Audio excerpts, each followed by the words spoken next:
Graça e paz a todos. Devocional por William MacDonald. Um dia de cada vez. Zacarias 4 e 6. Não por força nem por poder, mas pelo meu espírito, diz o Senhor. Este versículo consagra a importante verdade de que a obra do Senhor não é realizada pela engenhosidade e força humana, mas pelo Espírito Santo. Vemos isso na captura de Jericó. Não foi o poder armado de Israel que causou a queda dos muros. O Senhor foi quem entregou a cidade em suas mãos quando os sacerdotes tocaram as trombetas 7 vezes. Se dependesse de um exército enorme, Gideão nunca teria derrotado os midianitas, porque seu exército havia sido reduzido a 300 homens, e seu armamento não convencional consistia em jarros de barro com tochas dentro. Só poderia ter sido o Senhor quem lhes deu a vitória. Elias propositadamente eliminou qualquer possibilidade de que o poder humano pudesse incendiar o altar derramando 12 barris de água sobre ele. Quando o fogo caiu, não havia dúvida quanto à sua origem divina. Deixados para a engenhosidade humana, os discípulos poderiam pescar a noite toda, mas não pegariam nada. Isso forneceu a oportunidade para o Senhor mostrar-lhes que eles deveriam buscar nele a verdadeira eficácia no serviço. É fácil para nós pensar que o dinheiro é a maior necessidade no serviço cristão. Na verdade, nunca foi e nunca será. Hudson Taylor estava certo quando disse que o que precisamos temer não é pouco dinheiro, mas muito dinheiro não consagrado. Ou recorremos à politicagem nos bastidores, ou a programas promocionais de grande poder, ou a manipulação psicológica das pessoas, ou a oratória inteligente. Empenhamo-nos em vastos programas de construção e na construção de impérios organizacionais, pensando em vão que essas são as chaves do sucesso. Mas não é por força ou poder ou por qualquer uma dessas coisas que a obra de Deus é encaminhada. É pelo Espírito do Senhor. Muito do chamado trabalho cristão hoje ainda continuaria se não houvesse o Espírito Santo.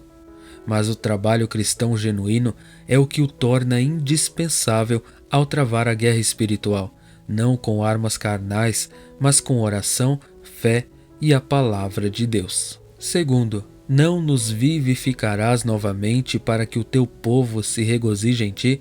Salmo 85, verso 6. Uma condição desviada é muitas vezes como câncer. Não sabemos que temos. Podemos ficar espiritualmente frios tão gradualmente que não percebemos o quão carnais realmente nos tornamos. Às vezes é preciso uma tragédia, uma crise ou a voz de algum profeta de Deus para nos despertar para a nossa necessidade desesperada. Só então podemos reivindicar a promessa de Deus: derramarei água sobre o sedento e rios sobre a terra seca. Isaías 44:3. Preciso de reavivamento quando perdi meu entusiasmo pela palavra de Deus, quando minha vida de oração caiu em uma rotina enfadonha ou caiu completamente, quando deixei meu primeiro amor.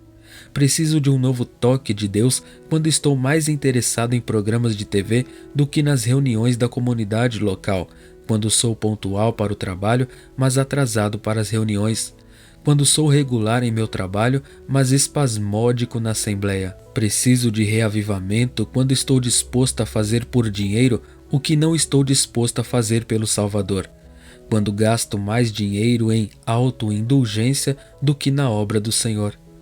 Precisamos de reavivamento quando guardamos rancores, ressentimentos, sentimentos amargos, quando somos culpados de fofocar e caluniar, quando não estamos dispostos a confessar os erros que cometemos ou a perdoar os outros quando eles nos confessam seus erros. Precisamos de avivamento quando brigamos como gatos em casa, depois aparecemos na assembleia como se tudo fosse doçura e luz. Precisamos ser reavivados quando nos conformamos com o mundo em nossa fala, em nosso andar, em todo o nosso estilo de vida. Quão grande é a nossa necessidade quando somos culpados dos pecados de Sodoma, orgulho, fartura de pão e próspera tranquilidade, conforme Ezequiel 16:49. Assim que percebermos nossa frieza e esterilidade, podemos reivindicar a promessa de 2 Crônicas 7,14. Se o meu povo, que se chama pelo meu nome, se humilhar e orar e buscar a minha face e se afastar de seus caminhos perversos, então ouvirei dos céus, perdoarei os seus pecados e sararei a sua terra. A confissão é o caminho para o avivamento. Ó Espírito Santo, o avivamento vem de ti. Envie um reavivamento, comece o trabalho em mim. Tua palavra declara que suprirás nossa necessidade. Por bênçãos agora, ó Senhor, eu imploro humildemente. Terceiro, se eu disser assim falarei, eis que ofenderia a geração de teus filhos. Salmo 73, verso 15. O salmista estava passando por uma fase difícil. Ele viu os ímpios prosperando no mundo enquanto sua própria vida era um pesadelo de problemas e sofrimento. Ele começou a ter dúvidas sobre a justiça de Deus, o amor de Deus e a sabedoria de Deus. Parecia que o Senhor recompensava a maldade e punia a retidão. Mas Asaf tomou uma decisão nobre. Ele decidiu não exibir suas dúvidas para não tropeçar em nenhum dos filhos de Deus. Provavelmente, a maioria de nós tem dúvidas e perguntas às vezes, principalmente quando estamos quase no fim da resistência, quando tudo parece prestes a desabar sobre nós, é fácil questionar a providência de Deus. O que deveríamos fazer? Certamente temos permissão para compartilhar nossas dúvidas com alguém espiritualmente qualificado para nos aconselhar. Às vezes, estamos muito distraídos para ver a luz no fim do túnel, enquanto para os outros ela é bastante clara e eles podem nos levar até ela. Como regra geral, nunca devemos duvidar na escuridão do que nos foi revelado na luz. Não devemos interpretar a palavra de Deus pelas circunstâncias, por mais sombrias que sejam. Em vez disso, devemos interpretar nossas circunstâncias pelas Escrituras e perceber que nada pode frustrar os propósitos de Deus ou anular suas promessas. Mas, acima de tudo, não devemos sair por aí desfilando desnecessariamente nossas dúvidas. Existe o terrível perigo de fazer tropeçar os pequeninos de Cristo, a respeito dos quais ele disse: qualquer que escandalizar um destes pequeninos que crê em mim, melhor lhe fora que se lhe pendurasse ao pescoço uma mó de moinho e se afogasse nas profundezas do mar. Mateus 18:6. Nossas certezas são inúmeras, nossas dúvidas, se houver, são poucas.